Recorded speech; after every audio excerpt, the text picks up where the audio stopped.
Shalom jemaat terkasih, sebelum kita memasuki ibadah, marilah kita cermati panduan ibadah online berikut ini.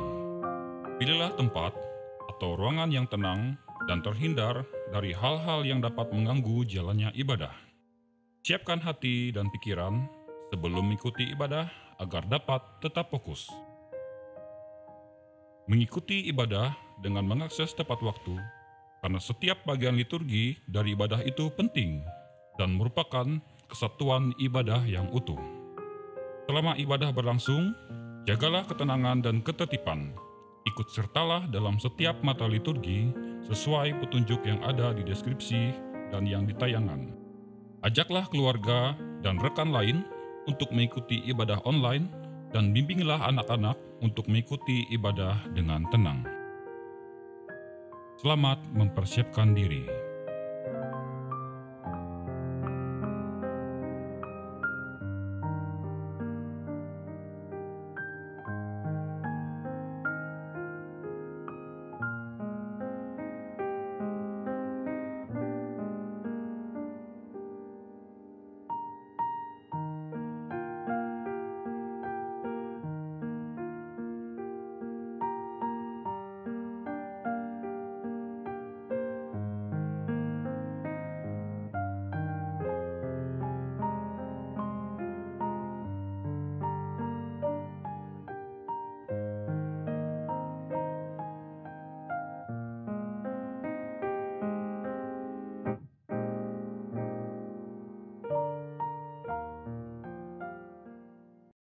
Salam, selamat pagi.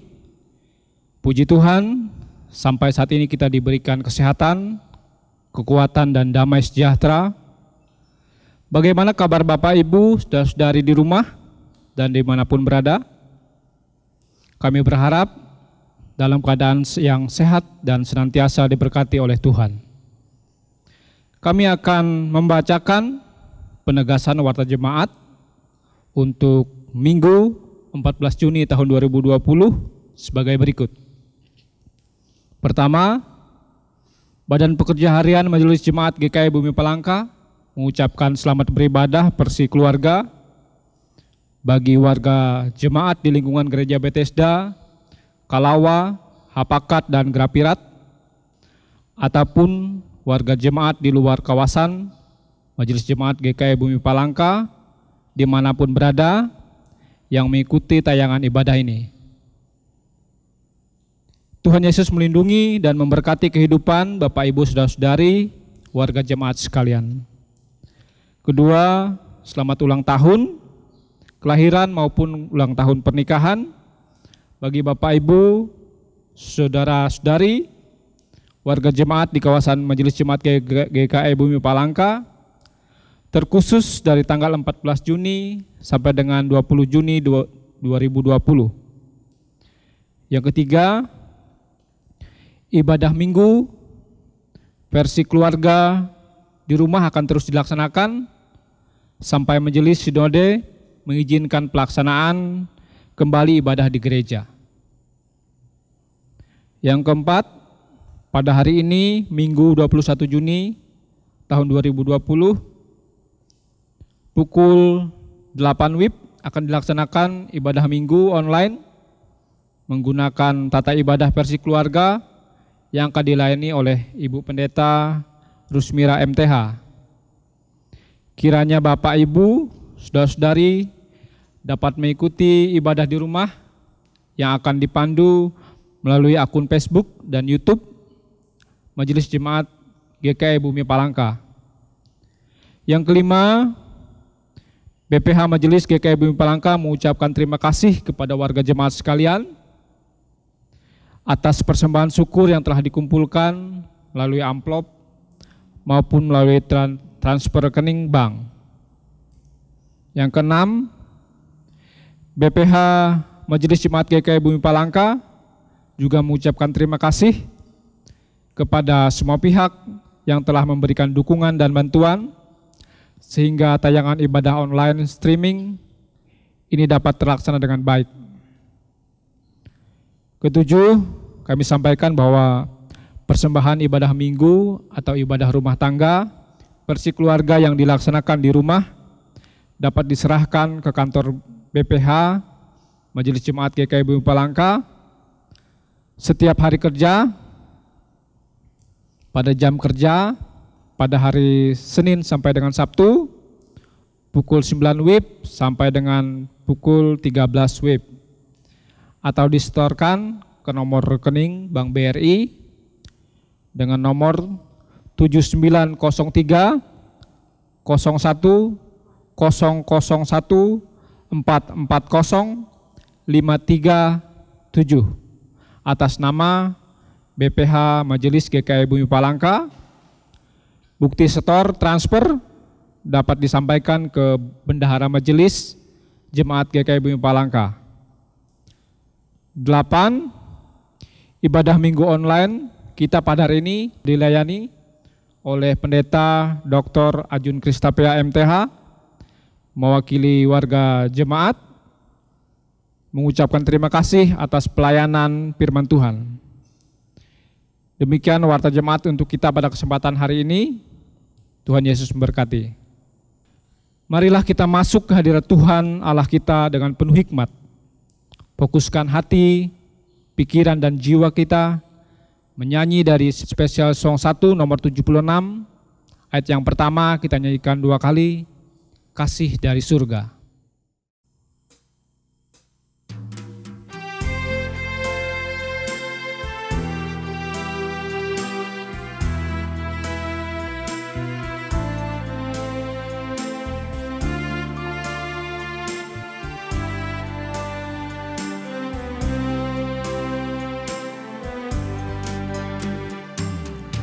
Kasih dari surga memenuhi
Kita memasuki fotum dan salam. Jemaat dipersilakan berdiri.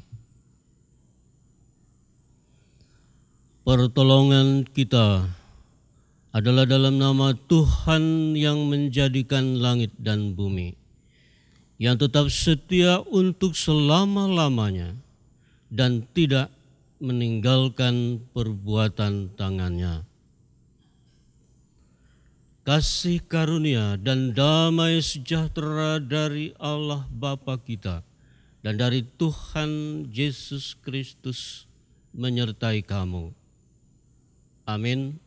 Jemaat persilahkan duduk kembali.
Kita memasuki pengakuan dosa dan doa syukur. Demi nama Allah Bapa, Putra, dan Roh Kudus, dalam nama Tuhan Yesus, nama yang ajaib dan penuh kuasa, Engkau Allah yang Maha Tinggi, yang sesungguhnya mampu menyelidiki hati, pikiran, dan batin kami. Kami mengaku aib dan dosa pelanggaran kami di hadapan-Mu. Sesungguhnya bahwa gambar Allah dalam diri kami telah menjadi rusak, dan hidup kami dalam kehinaan, dan tiada kemuliaan dalam diri kami, sebab hubungan kami terputus dengan Engkau. Ya Bapa yang pemurah dan rahmani, hanya oleh kasih dan anugerah-Mu hidup kami dipulihkan. Kasihanilah kami dan ampunilah serta kuduskanlah kami sehingga kami layak di hadapan-Mu. Bapa Surgawi, Bapa yang kami sembah dalam Yesus Kristus, kami bersyukur sebab oleh kasih-Mu yang besar bagi dunia ini, sehingga dalam Yesus Kristus kami beroleh penebusan dan pengampunan. Kami bersyukur kepada-Mu karena dalam Yesus Kristus keselamatan hidup kami terpelihara dengan sempurna. Terpujilah nama-Mu ya Bapa. Di dalam Yesus Kristus kami berdoa. Amin.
dengarlah akan petunjuk hidup baru.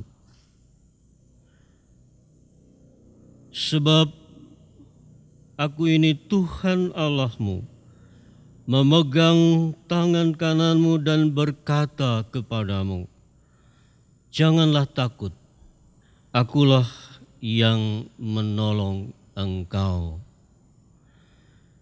Yesaya 41 ayat 13.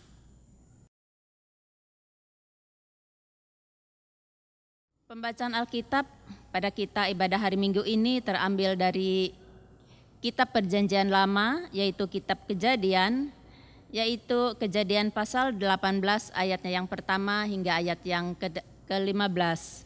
Dengan perikop, Allah mengulangi menjanjikan seorang anak laki-laki kepada Abraham.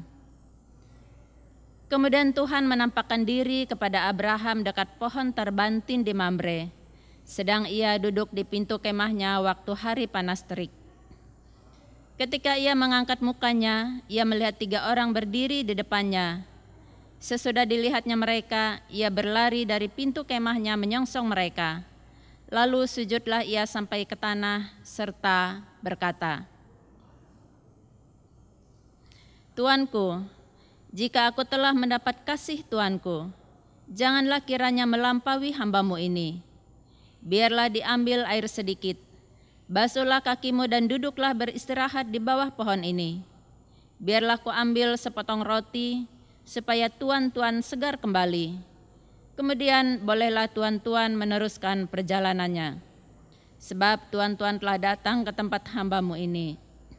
Jawab mereka, perbuatlah seperti yang kau katakan itu. Lalu Abraham segera pergi ke kemah mendapatkan Sara serta berkata, segeralah, ambil 3 sukat tepung yang terbaik, remaslah itu dan buatlah seperti. Lalu Abraham segera pergi ke kemah mendapatkan Sara serta berkata, segeralah, ambil 3 sukat tepung yang terbaik, remaslah itu dan buatlah roti bundar. Lalu berlarilah Abraham kepada lembu sapinya. Ia mengambil seekor anak lembu yang empuk dan baik dagingnya dan memberikannya kepada seorang bujangnya. Lalu orang ini segera mengolahnya. Kemudian diambilnya dadih dan susu serta anak lembu yang telah diolah itu. Lalu dihidangkannya di depan orang-orang itu. Dan ia berdiri di dekat mereka di bawah pohon itu sedang mereka makan.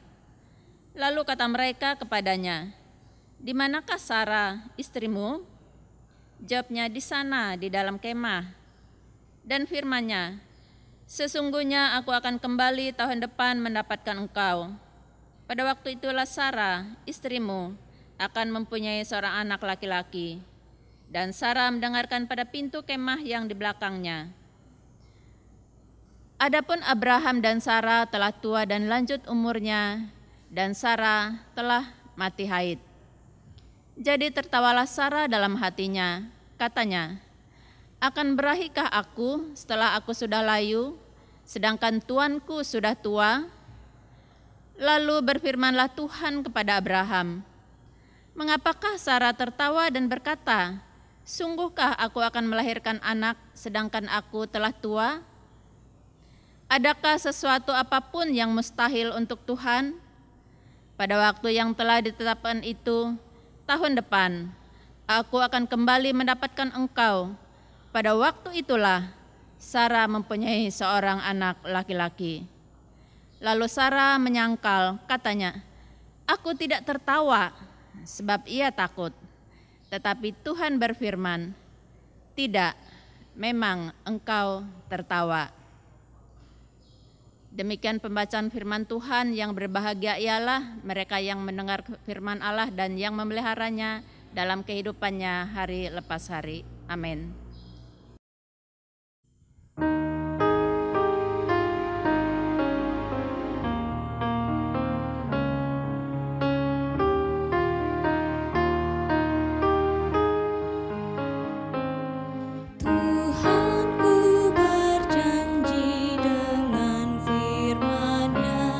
Segala di atas sinar.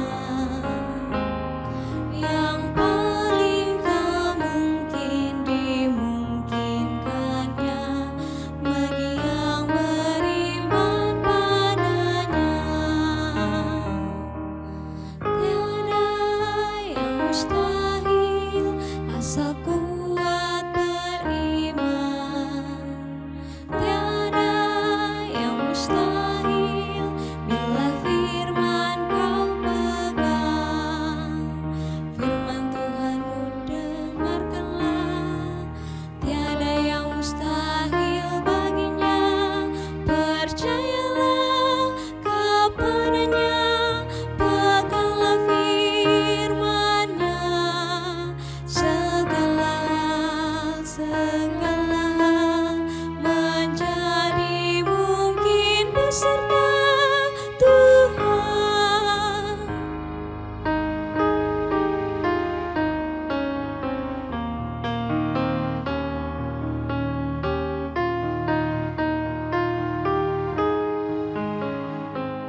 Segalanya mungkin dengan firman-Nya, percaya dan aminkanlah. Janjinya selalu ditepatinya, tidak akan dipungkirinya. Tiada yang mustahil, asal kuat beriman. Tiada yang mustahil bila firman kau pegang. Firman Tuhanmu dengarkanlah, tiada yang mustahil baginya. Percayalah kepadanya, peganglah firman-Nya. Segala menjadi mungkin beserta Tuhan.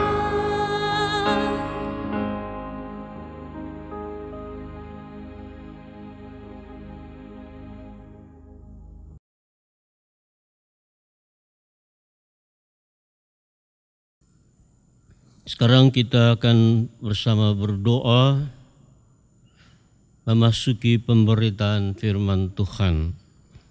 Mari kita berdoa. Bapa Surgawi, kami bersyukur karena kami dapat mengalami perjumpaan dengan Tuhan lewat persekutuan ibadah yang sakral hari Minggu ini. Ya Tuhan, hidangan surgawi Engkau sediakan bagi kami, yaitu firman-Mu sebagai santapan rohani. Kami percaya bahwa setiap firman Tuhan yang ditaburkan tidak sia-sia bagi hidup kami yang berserah dan percaya akan pimpinan kuasa Roh Kudus untuk mengerti dan memahami serta menerima sabda-Mu dengan benar.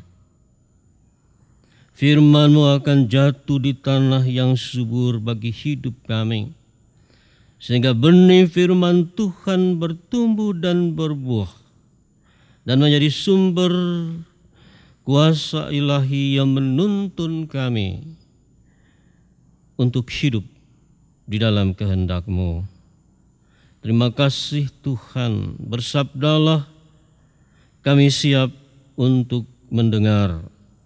Dalam nama Tuhan Yesus kami berdoa. Amin.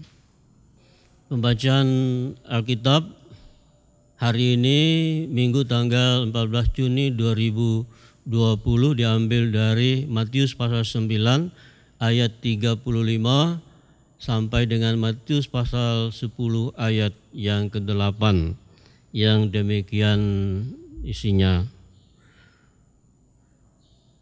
Belas kasihan Yesus terhadap orang banyak. Demikianlah Yesus berkeliling ke semua kota dan desa.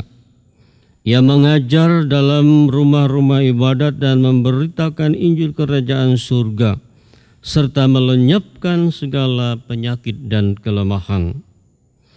Melihat orang banyak itu, tergeraklah hati Yesus oleh belas kasihan kepada mereka, karena mereka lelah dan terlantar seperti domba yang tidak bergembala. Maka katanya kepada murid-muridnya, tuaian memang banyak, tetapi pekerja sedikit. Karena itu mintalah kepada tuaian yang empunya tuaian, supaya ia mengirimkan pekerja-pekerja untuk tuaian itu. Yesus memanggil ke-12 rasul.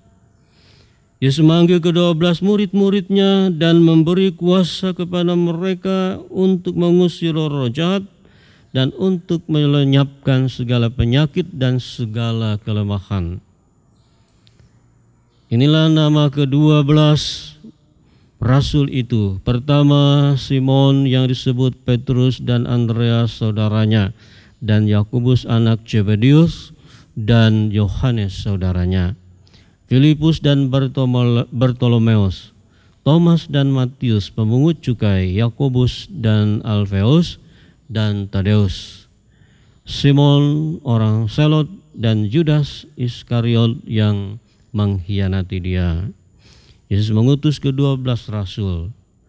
Ke-12 murid itu diutus oleh Yesus dan ia berpesan kepada mereka, janganlah kamu menyimpang ke jalan bangsa lain atau masuk ke dalam kota orang Samaria, melainkan pergilah kepada domba-domba yang hilang dari umat Israel. Pergilah dan beritakanlah kerajaan surga sudah dekat. Sembuhkanlah orang sakit, tahirkanlah orang kusta, usirlah setan-setan. Kamu telah memperolehnya dengan cuma-cuma, karena itu berikanlah pula dengan cuma-cuma. Demikian firman Tuhan.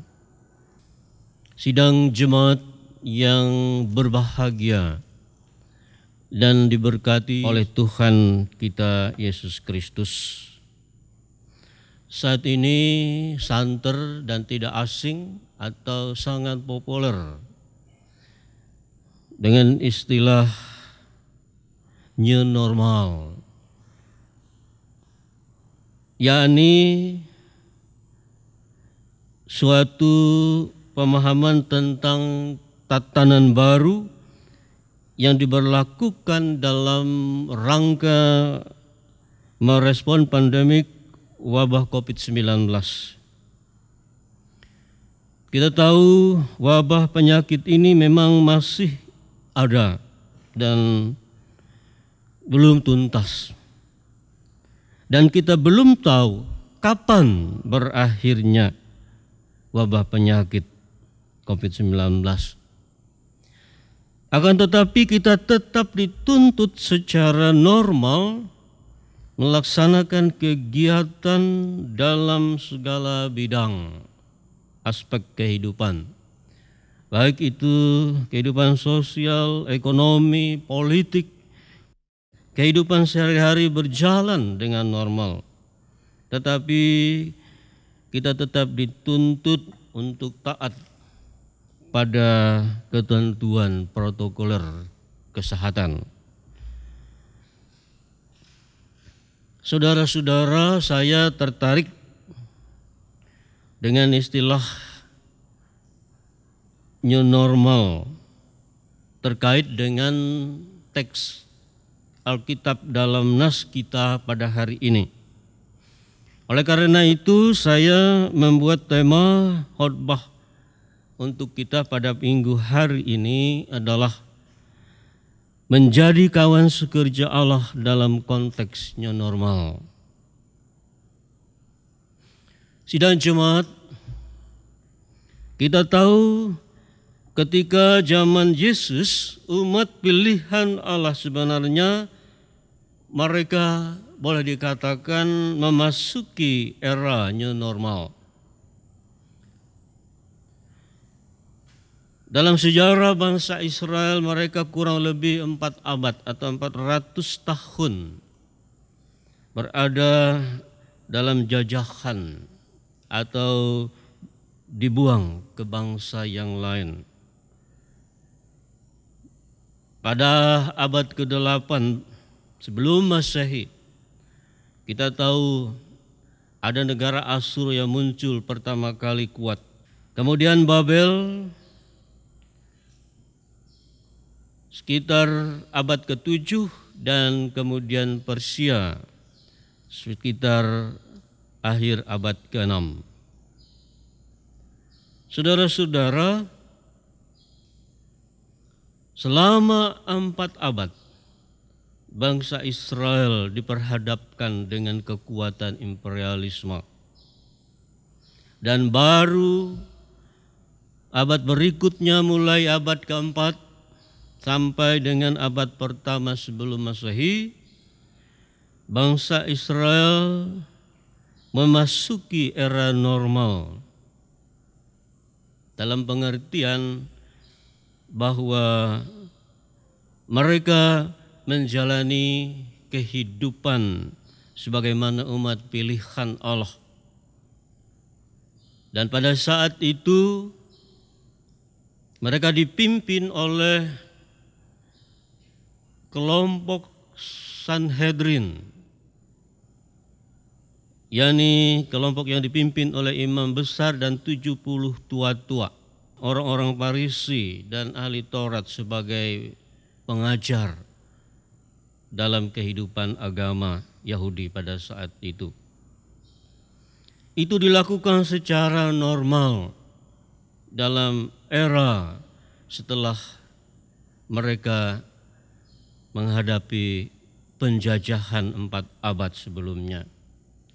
Namun pada kenyataannya juga bahwa pada abad kedua mereka sedang diperhadapkan dengan ancaman imperialisme Kaisar Romawi, dan di mana kita tahu bahwa pada saat itu ada Kaisar Agustus memerintah Israel tahun 27 sebelum Masehi, dan sebelumnya juga ada Octavianus Caesar pada tahun 60 sebelum Masehi menguasai bagian wilayah Israel dan menguasai kehidupan pemerintahan.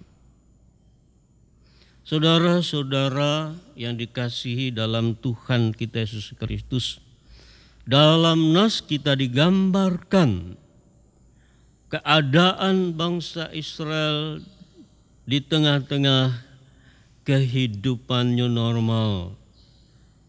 Mereka adalah seperti orang yang terlantar dan tidak bergembala. Itu ayat 36. Kemudian juga dalam ayat 6 pasal 10 dikatakan bahwa bangsa itu adalah bangsa seperti domba yang hilang. Gambaran kondisi masyarakat yang memprihatinkan ini sebenarnya adalah gambaran di mana di satu sisi mereka boleh menjalani hidup secara normal, tetapi di sisi lain berada di bawah penguasa imperialisme dan hidup mereka dalam kekosongan spiritualitas. Sebab mereka sedang menanti seorang Mesias untuk membebaskan mereka dari segala keterpurukan. Sidang jemaat yang dikasihi dan diberkati dalam Tuhan kita Yesus Kristus, dalam konteks kehidupan yang normal pada zaman Yesus, Tuhan Yesus hadir ingin memulihkan kondisi yang ada dengan menghadirkan kerajaan Allah ataupun kerajaan surga. Dan sehubungan dengan itu ada beberapa hal di dalam nas kita ini yang ia lakukan. Yang pertama, ia mengambil berasal dari sumber produk murid-murid profesional, yakni orang yang sudah dipilih oleh Tuhan sendiri dan ditetapkan oleh Tuhan, dan Tuhanlah yang mempunyai penuai yang handal. Ayat 37 dan 38 dikatakan, maka katanya kepada murid-muridnya, tuaian memang sungguh banyak, tetapi pekerja sedikit. Karena itu mintalah kepada tuaian yang empunya tuaian, supaya ia mengirimkan pekerja-pekerja untuk tuaian itu. Selanjutnya, hal yang ketiga yang dilakukan oleh Yesus ialah ia mengutus ke-12 murid itu. Dan di sini berdasarkan teks nas kita juga ada 3 hal yang dilakukan oleh Yesus dalam mengutus murid-muridnya. Pertama, ia melakukannya tidak pilih kasih. Semua murid-murid ia pilih dan ia percayakan untuk memberitakan Injil.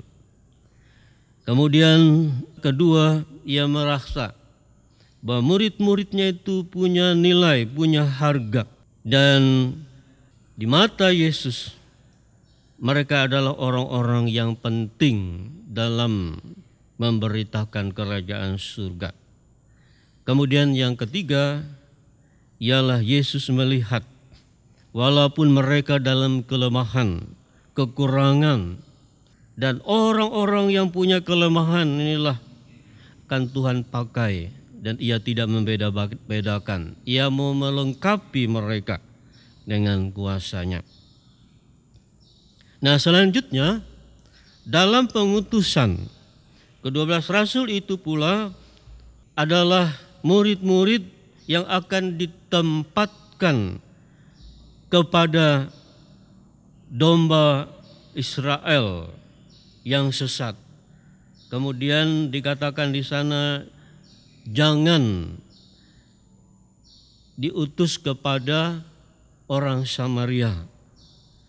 Nah, saudara-saudara, di sini kita perlu memperhatikan kenapa Yesus mengatakan hanya diutus kepada domba sesat saja, bukan kepada orang Samaria.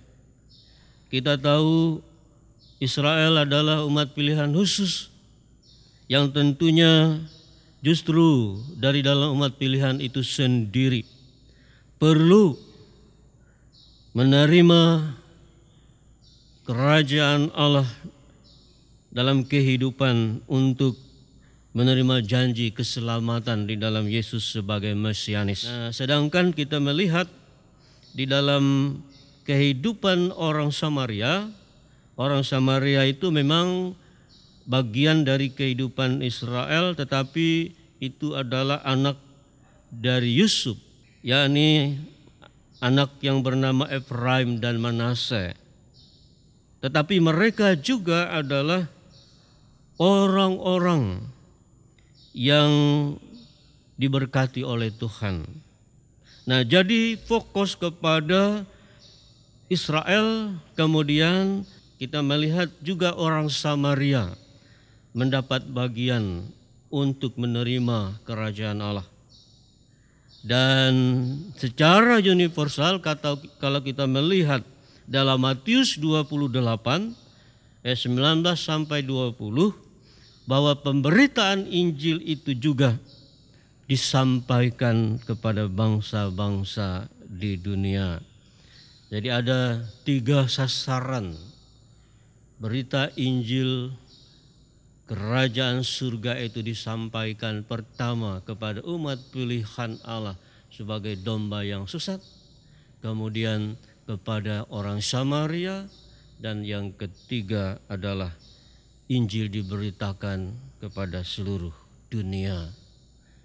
Dan itulah cara Tuhan untuk memulihkan kehidupan umat manusia dalam konteks era new normal dalam kedatangannya. Sidang jemaat yang dikasihi dalam Tuhan kita Yesus Kristus, dari nas kita ada 2 hal penting kita pahami dan terapkan dalam kehidupan kita berdasarkan nas ini. Yang pertama, kehadiran Yesus membuka zona aman untuk menghadirkan kerajaan Mesianis.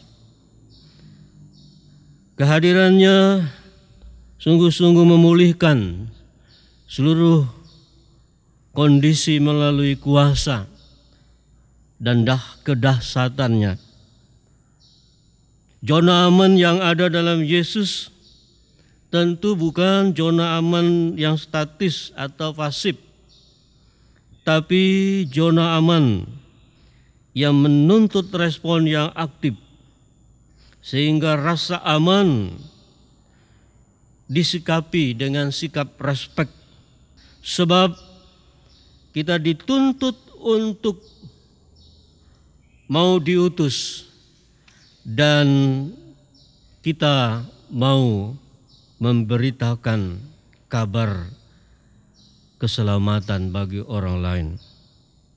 Oleh sebab itu, dalam zona aman yang dapat kita respon dengan baik dalam konteks nas kita adalah pertama, kita harus merasa bertanggung jawab penuh agar kita dapat menyalurkan berkat keselamatan bagi orang lain dan kita menjadi saksi bagi dunia dengan penuh tanggung jawab. Kemudian yang kedua, dalam kaitannya dengan new normal pandemik COVID-19, kita memahami bahwa kita dituntut tetap berkarya dan mampu mengamankan diri kita dari wabah, sehingga kita juga tetap menjalani roda kehidupan dalam segala aspek berdasarkan tatanan hidup yang aman. Nah, untuk itu kita tahu new normal menekankan hal penting utama dalam menjalani aktivitas kita sehari-hari, ialah kita harus memperhatikan protokoler kesehatan. Dan itu dikatakan ada beberapa hal. Pertama, kita tetap menggunakan masker. Yang kedua, kita tetap harus cuci tangan. Kemudian yang ketiga, kita tetap melaksanakan physical distancing, kemudian social distancing. Dan itu adalah harus kita lakukan dalam hidup kita sementara kita melaksanakan tugas dan tanggung jawab kita. Dan jemaat yang dikasih dalam Tuhan, berikutnya hal yang kedua, dinyatakan kepada kita lewat nas ini adalah kawan sekerja Allah. Seperti surat Rasul Paulus dalam 1 Korintus pasal 3 ayat 9. Sebagai kawan kerja Allah, kita adalah orang-orang yang dipakai oleh Tuhan untuk melayani siapapun kita. Saya memberikan sebuah ilustrasi begini. Seorang arsitektur kenamaan dunia, yakni Tuan Christopher Warren. Ia membangun kembali London setelah hampir seluruhnya terbakar tahun 1666 atau abad 17. Suatu hari ia mengunjungi sebuah gereja besar yang sedang dibangun.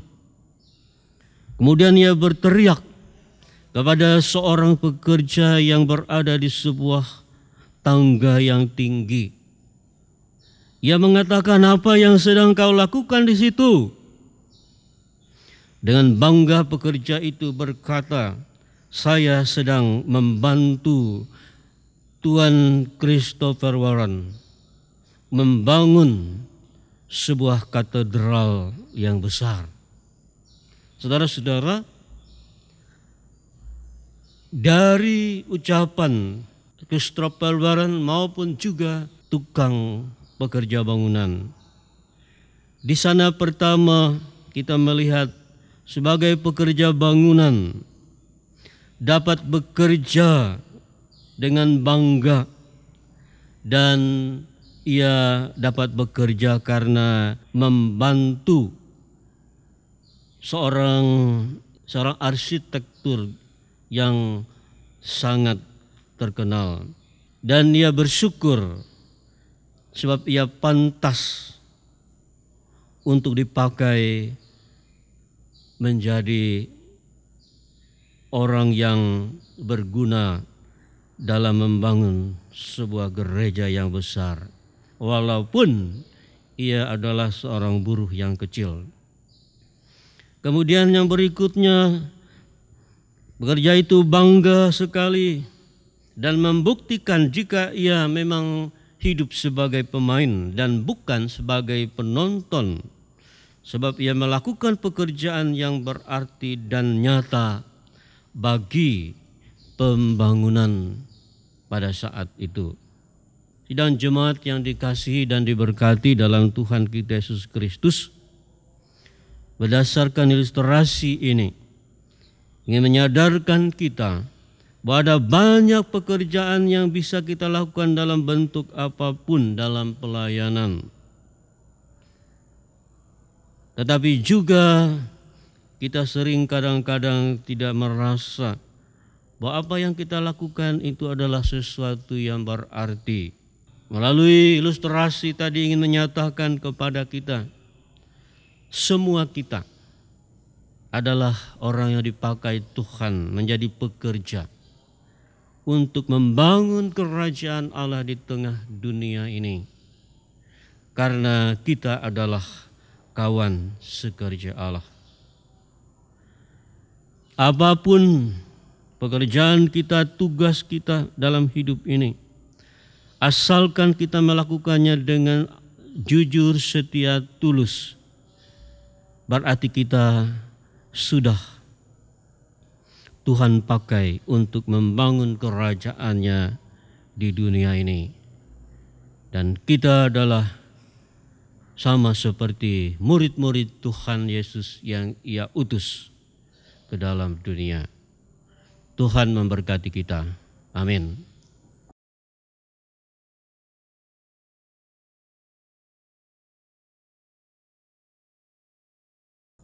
Baiklah, kita memasuki doa syafaat.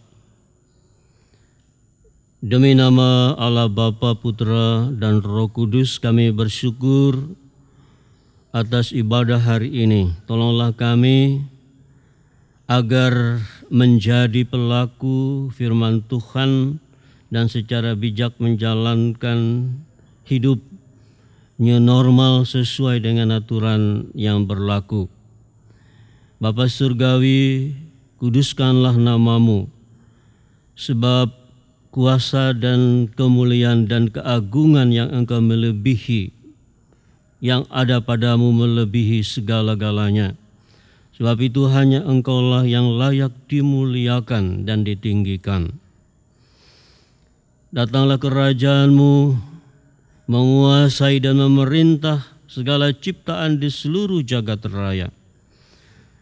Berkatilah alam semesta agar menjadi sumber kehidupan yang berguna dan digunakan dengan benar, serta menjadi sumber kemuliaan untuk kepujian nama Tuhan. Berkati semua umat ciptaan-Mu agar selalu mengenal dan percaya Engkau Sang Pencipta dan Pemilik kehidupan. Semoga kami selalu mengasihi Engkau dengan segenap hati, jiwa, dan akal budi kami, dan membangun hubungan yang baik dengan sesama kami. Sebab Engkau bersabda, kasihlah Tuhan Allahmu dengan segenap hati, jiwa, dan akal budimu, dan kasihlah sesamamu manusia seperti dirimu sendiri. Datanglah kerajaan-Mu atas bangsa, agar menciptakan hidup rukun damai dan menciptakan zona aman dalam kehidupan atas kebijaksanaan, mengemban tata layanan kehidupan di segala aspek dengan cerdas dan hidup dalam roh takut akan Tuhan. Datanglah dan tiliklah serta berkati gereja Kalimantan Evangelis agar terus eksis berkarya bersama-sama dengan masyarakat dan pemerintah, membangun kesejahteraan dan membangun manusia yang seutuhnya. Berkati sidang jemaat agar selalu setia dan kokoh dalam pengharapan. Berkati generasi penerus gereja agar tetap mewarisi nilai luhur kehidupan dan menjadi generasi penerus yang dapat menghadirkan berkat dan tanda-tanda kerajaan Allah di tengah-tengah dunia ini. Datanglah kerajaan-Mu melawat sidang jemaat kami, khususnya di lingkungan Majelis Jemaat GKI Bumi Palangka, Gereja Hapakat, Gereja Gerafirat, Gereja Bethesda, dan Kalawa. Kiranya kami senantiasa diberikan kemampuan untuk menghadapi berbagai pergumulan hidup, sakit penyakit, segala kelemahan, keputusasaan, dan biarlah dalam kuasa dan pertolongan Tuhan, saudara-saudara kami, jemaat kami boleh dipulihkan dan dikuatkan. Terima kasih Tuhan, terpujilah nama-Mu. Kami berdoa di dalam nama Tuhan Yesus Kristus yang mengajar kami berdoa demikian. Bapa kami yang di surga, dikuduskanlah nama-Mu, datanglah kerajaan-Mu, jadilah kehendak-Mu di bumi seperti di surga. Berikanlah kami pada hari ini makanan kami yang secukupnya, dan ampunilah kami akan kesalahan kami, seperti kami juga telah mengampuni orang yang bersalah kepada kami. Dan jangan bawa kami ke dalam pencobaan, tapi lepaskanlah kami daripada yang jahat, karena Engkau-lah yang mempunyai kerajaan, kuasa, dan kemuliaan sampai selama-lamanya. Amin. Sidang jemaat kami undang untuk bangkit berdiri. Marilah kita bersama-sama mengikrarkan pengakuan iman rasuli dengan bibir dan mulut kita serta dengan penuh keyakinan demikian. Aku percaya kepada Allah Bapa yang Maha Kuasa, Khalik langit dan bumi, dan kepada Yesus Kristus anaknya yang tunggal Tuhan kita, yang dikandung daripada Roh Kudus, lahir dari anak darah Maria, yang menderita di bawah pemerintahan Pontius Pilatus, disalibkan, mati dan dikuburkan, turun ke dalam kerajaan maut.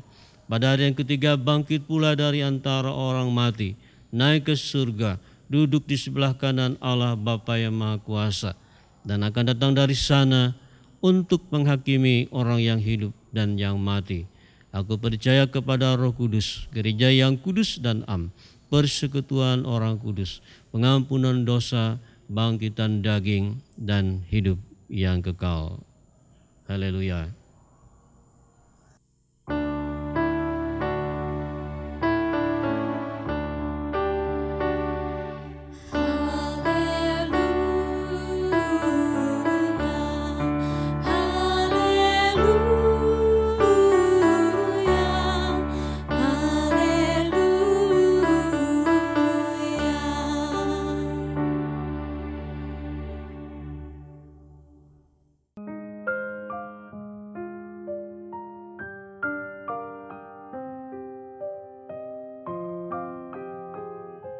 Sekarang ada kesempatan untuk kita menyerahkan persembahan syukur sebagai nas pengantar. Sebab jika kamu rela untuk memberi, maka pemberianmu akan diterima. Kalau pemberianmu itu berdasarkan apa yang ada padamu, bukan berdasarkan apa yang tidak ada padamu. 2 Korintus 8 ayat yang ke-12. Kita berdoa. Bapa di surga, terima kasih Tuhan karena Engkau memberikan kami semua kesempatan pada hari ini Tuhan untuk bersama-sama melaksanakan ibadah di rumah kami masing-masing. Ya Tuhan, kami akan mengumpulkan persembahan. Kiranya Engkau berkenan atas persembahan yang kami kumpulkan. Terlebih kami akan mempersembahkan tubuh dan jiwa kami untuk kemuliaan nama Tuhan. Terima kasih Tuhan, amin. Kita akan menyanyi mengiringi persembahan dari pelengkap Kidung Jumat nomor 150 ayat yang pertama sampai dengan selesai persembahan dikumpulkan. Ya Tuhan, hanya inilah.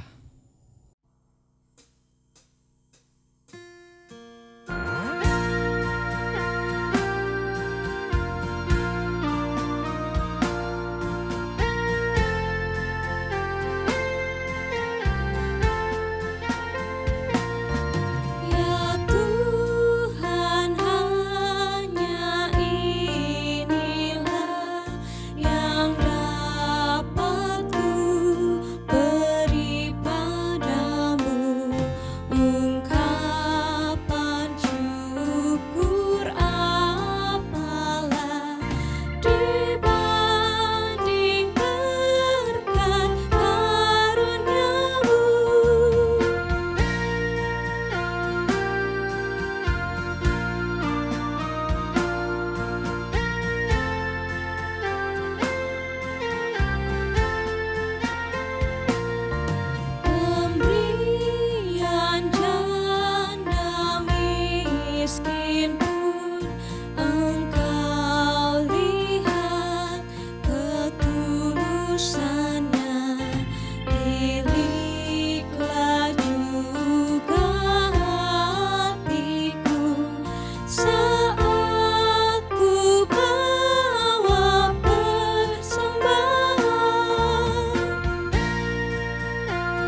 kita akan mengakhiri ibadah kita pada hari Minggu ini. Kami mohon sidang jemaat untuk berdiri untuk menerima berkat Tuhan. Tuhan memberkati engkau dan melindungi engkau. Tuhan menyinari engkau dengan wajah-Nya dan memberi engkau kasih karunia. Tuhan menghadapkan wajah-Nya kepadamu dan memberi engkau damai sejahtera. Amin.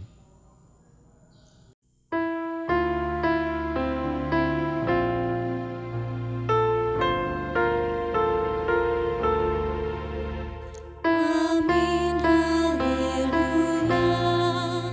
Amin, haleluya. Terpuji nama-Mu. Amin, haleluya. Ibadah kita telah selesai dan kiranya sidang jemaat khususnya di lingkungan atau wilayah Majelis Jemaat GKI Bumi Palangka senantiasa dikuatkan di dalam Tuhan dan kita tetap teguh dalam iman kasih pengharapan kita dan juga kita tetap menjaga keutuhan persekutuan jemaat kita. Walaupun kita tidak harus bersama-sama beribadah dan kita beribadah di rumah kita masing-masing, tetapi itu tidak mengurangi kebersamaan dan persekutuan umat Tuhan. Tuhan Yesus memberkati kita sekalian. Amin.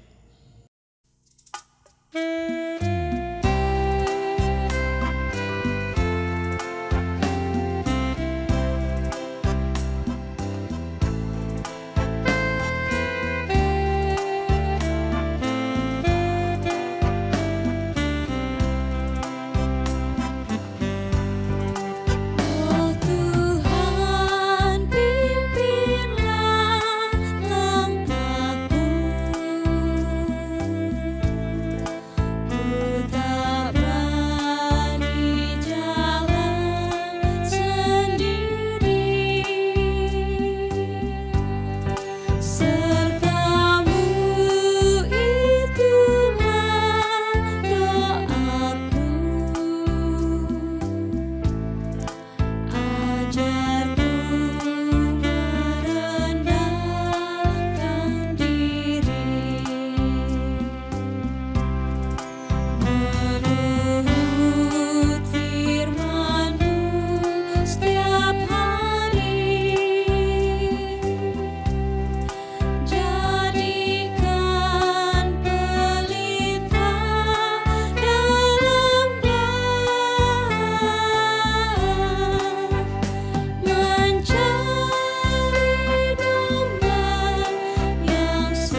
Untuk mensupport channel kami, tekan subscribe, follow juga media sosial kami di Facebook dan Instagram.